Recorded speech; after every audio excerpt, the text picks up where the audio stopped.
करुणा सागर। कीजे ऐसो जो फिर अच्छा लगता है वैसा करिए। जय विधि प्रभु प्रसन्न मन हो, याद करोगे इसे? जिसमें बड़ों को अच्छा लगे वही करिए आप, जिसमें आपको अच्छा लगता है वो आज्ञा दे दो। बड़ों के सामने ये विकल्प रखिए भैया, शर्त मत रखिए, उनको निरुत्तर मत कर दो, विकल्प रहित मत रहो, एक रास्ता रखो बीच का। फिर राम से उसने कहा मैं प्राण नहीं दूंगा।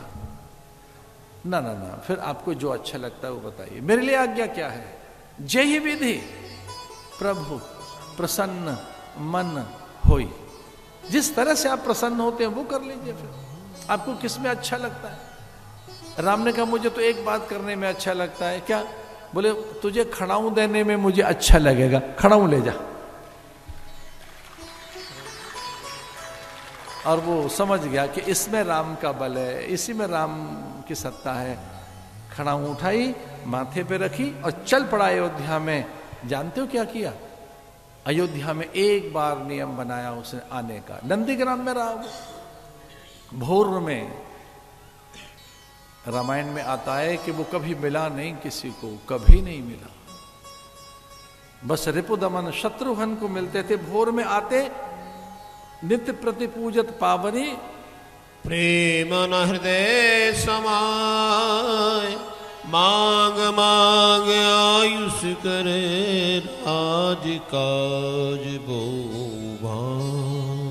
चूंकि वो उनके गुरु भी है राम, अपने गुरु की पादुका, अपने प्रभु की पादुका का पूजन करने भोर में आते, पुष्प लेकर नंदीग्राम से पूजा करते, शीश झुकाते और वापस चले जाते। 14 बरस तक भरत बहुत गहरा गड्ढा खोदकर, 11 हाथ का गड्ढा खोदकर धरती में रहा।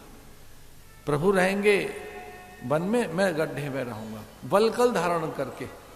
भगवान कंदमूल फल खा रहे हैं, मैं कंदमूल भी नहीं लूंगा। 14 साल तक भरत ने गाय के गोबर में से जौ बीनकर उसके सत से रहा है और सरयू के नीर को पी के रहा है। 14 साल तक उसने फल नहीं खाए, 14 साल तक उसने दुग्ध पान नहीं किया, 14 साल तक उसने कोई राज्य का सुख नहीं भोगा। ये राम की संपदा है, ये राम की सत्ता है, ये राम का वैभव है, मैं नहीं भोगूंगा।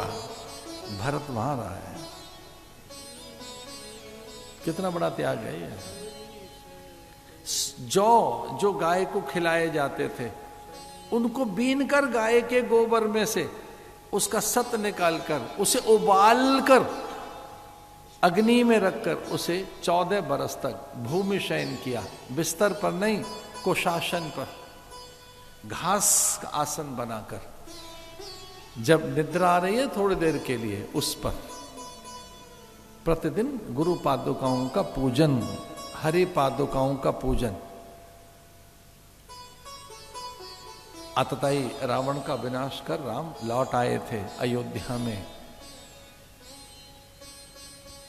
और किसी भी क्रम से वो 13 गुना वृद्धि हो नहीं सकती थी। जो संपदा थी, जो छोड़ कर गए थे, उससे 13 गुना अधिक मिली। हर दिन की संपदा बढ़ती गई। तो पूछा राम ने कि ये संपदा कैसे बढ़ गई? तो उन्होंने कहा कि मेरे त्याग के कारण, आपके त्याग के कारण, भरत के त्याग, राम लक्ष्मण के त्याग के कारण पूरी अयोध्या ही त्यागी बन गई है, अपना सब कुछ सौंपते रहते हैं। जैसा बड़ा आचरण करते हैं वैसे छोटा करते हैं। व्रत का, देने का, सब कुछ अर्पण करने का अवधवासियों का मन बन गया था। यथा राजा तथा प्रजा, ये राम की कथा है महाराज।